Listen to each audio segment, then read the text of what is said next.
Em Lucas capítulo 14, versículos 25 em diante, disse: Ora ia com ele uma grande multidão. E voltando-se disse-lhe: Se alguém vier a mim, e não aborrecer a seu pai e mãe, e mulher e filhos, e irmãos e irmãs, e ainda também a sua própria vida, não pode ser meu discípulo. E qualquer que não levar a sua cruz e não vier após mim, não pode ser meu discípulo. Pois qual de vós, querendo edificar uma torre, não se assenta primeiro a fazer as contas dos gastos para ver se tem com a que acabar? Para que não aconteça que depois de haver posto os alicerces, e não a podendo acabar, todos os que a virem comecem a escarnecer dele, dizendo: Este homem começou a edificar e não pôde acabar. Ou qual é o rei que, indo à guerra a pelejar contra outro rei, não se assenta primeiro a tomar conselho sobre se com 10.000 pode sair ao encontro do que vem contra ele com 20.000?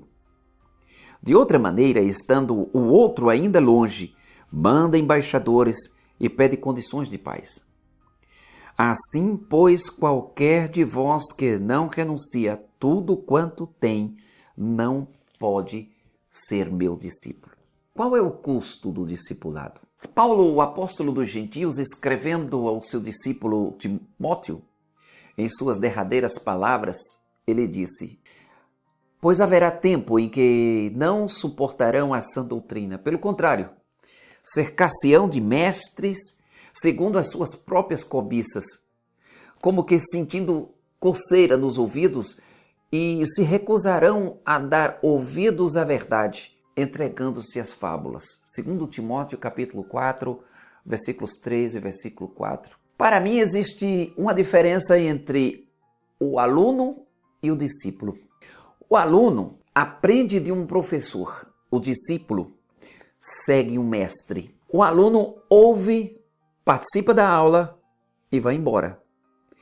O discípulo convive 24 horas do dia com o seu mestre. Quando o mestre falece ou vai embora para outro lugar, o discípulo está capacitado para andar sozinho. Warren Wiersbe, ele diz-nos que quando Jesus saiu da casa do fariseu, foi seguido por grandes multidões, mas não se impressionou com seu entusiasmo. Ele sabia que a maioria não estava nem um pouco interessada em coisas espirituais. Vejamos algumas coisas, consideremos as multidões. Em primeiro lugar, as multidões seguem desordenadamente uma ideia, uma causa, um líder populista, mas não têm características próprias. Em segundo lugar, podem ser manipuladas por pessoas inescrupulosas.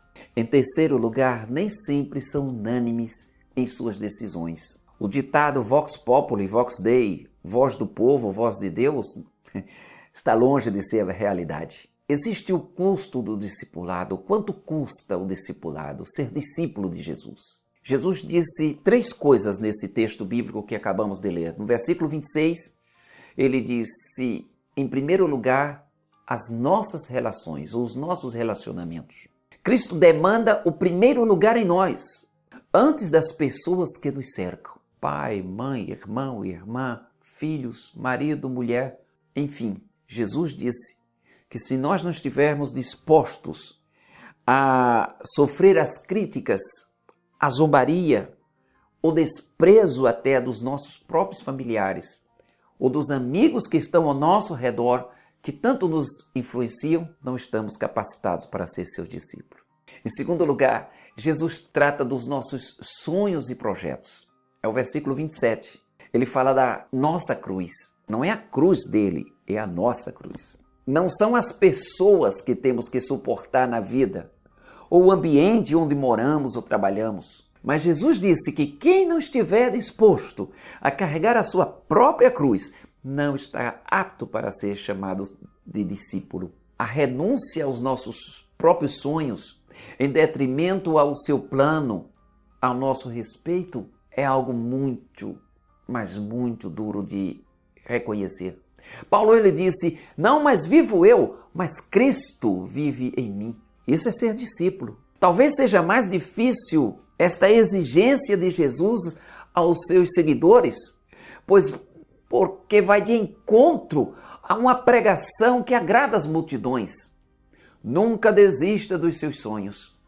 É uma pregação normal hoje. É uma pregação que está em todos os púlpitos. É uma pregação que tem livros e livros escritos sobre este assunto que estão nas redes sociais. Mas, infelizmente, Jesus não quis dizer isto. Ele disse, se você não estiver disposto a renunciar ao seu próprio sonho ou seu próprio projeto, em detrimento do projeto e dos sonhos que eu tenho para você, você não está capacitado para ser meu discípulo. Em terceiro lugar, Jesus trata do versículo 33, as nossas conquistas materiais. Quando vem uma calamidade, um incêndio, uma enchente, um terremoto, as pessoas perdem tudo o que conquistaram e trabalharam por isto. Jesus está ensinando que a nossa preocupação, atenção, amor, não deve ocupar o primeiro espaço em nossas vidas antes de servir a Ele.